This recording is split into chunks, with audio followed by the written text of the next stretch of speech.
Hi అండి, అందరికీ నమస్తే. ఈరోజు మా గురువుగారు శ్రీ శ్రీ శ్రీ నాగరాజ ప్రసాద్ గారి ఆల్బమ్ ప్లే చేయడానికి నేను వచ్చాను. పాటలన్నీ కూడా చాలా అద్భుతంగా ఉన్నాయి, చాలా బాగున్నాయి.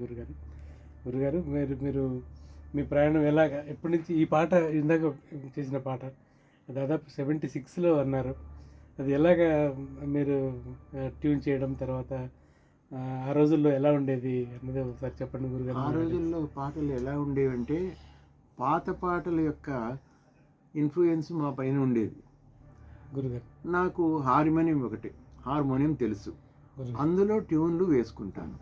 ముందు భావం ఏమీ తెలుసుకుంటాను, ఆ తర్వాత హార్మోనియంలో ఆ ట్యూన్లు వేసుకొని ఇది బాగుంది, తాళానికి వచ్చింది అనుకుంటే దాన్ని నేను పాడుకొని రేడియో స్టేషన్కి వెళ్ళి పాడితే వాళ్ళు ఉన్న ఆర్కెస్ట్రాతో చాలా బాగా రికార్డ్ చేసేవారు. అది ఒక 30 ఏళ్ళు అలా సాగిందండి. గురుగారు అయితే ఇలా ఇప్పుడు కొన్ని పాటలు ఉంటాయి గురుగారు పాడేటివి, అవి ఎంత మధురంగా ఉంటాయి అంటే అంత మధురంగా ఉంటాయి. అందులో నాకు కూడా తబలా వాయించే అవకాశం మీరు ప్రతిసారి కల్పిస్తారు.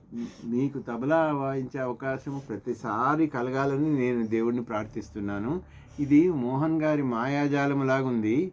ఆయన తబలా వింటుంటే కూర్చోబుద్ధి కాదు, సీట్లలో కూర్చోకుండా ఏదో చాలా మనసుకు చాలా సంతోషం కలుగుతుంది, ఆహ్లాదం కలుగుతుంది. గురుగారు మీ ఆశీస్సులు గురుగారు మాటల్లో చెప్పలేనండి, మాటల్లో చెప్పలేను. చూస్తారు గురు, నేను ఎంత అదృష్టవంతును, ఎంత అదృష్టం చేసుకుంటేనే మీ పాటలు వాయించడానికి నాకు అవకాశం వచ్చింది. మేము కూడా అదృష్టవంతులమే. మీలాంటి మంచి ఆర్టిస్టు మా పాటలకి మీరు సహకరించడం అనేది మా అదృష్టం. సార్ ఎంత మాట గారు.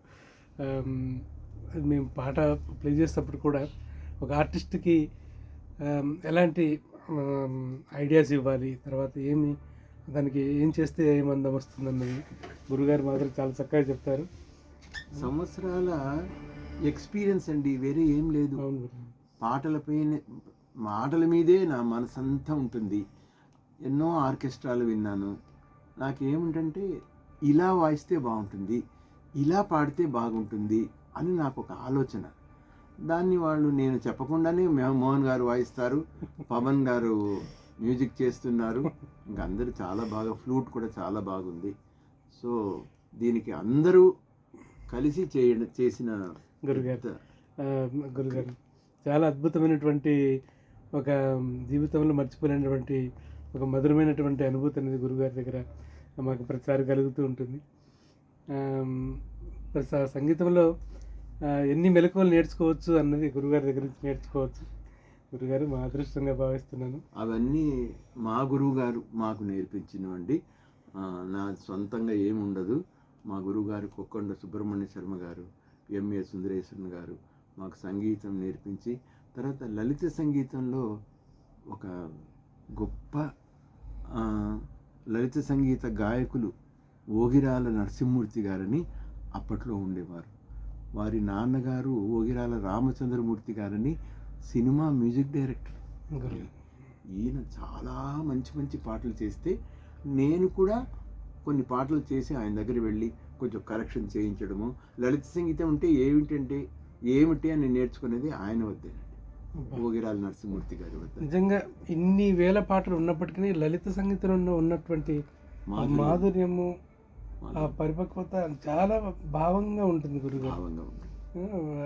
మనం వింటే అబ్బా ఎంత హైగా ఉంది అని అన్నట్టుగా మనం ఒక్కసారిగా ట్రాన్స్లోకి వెళ్ళిపోతాం గురుగారు. సో అలాగా అలా మాట్లాడుకుంటూ వెళ్తే ఒక మహాసముద్రం లాగా పాటల సందర్భం అనేది ఉంటుంది మనకి. మోహన్ గారు ఇంకా పెద్ద ఆర్టిస్టు, ఇప్పుడే పెద్ద ఆర్టిస్టు, ఇంకా పెద్ద ఆర్టిస్ట్ కావాలని నేను మనసారా కోరుకుంటున్నాను. ఆ భగవంతుని ప్రార్థిస్తున్నాను. ఆయనకు ఆయురారోగ్య ఐశ్వర్యం ఇచ్చి ఈ కళను 10 మందికి కూడా మీరు చేయడమే కాకుండా ఇంకో 10 మందికి కూడా నేర్పించాలని నేను కోరుకుంటున్నాను. గురుగారు మీ ఆశీర్వాదం నిండైనటువంటి దీవెనలు మాకు ఎప్పుడు ఇచ్చారు కనుక నా పూర్వజన్మ సుకృతంగా భావిస్తూ నమస్కారం గురుగారు. నమస్తే గురుగారు. సెలవు. నమస్కారం అండి. నమస్తే.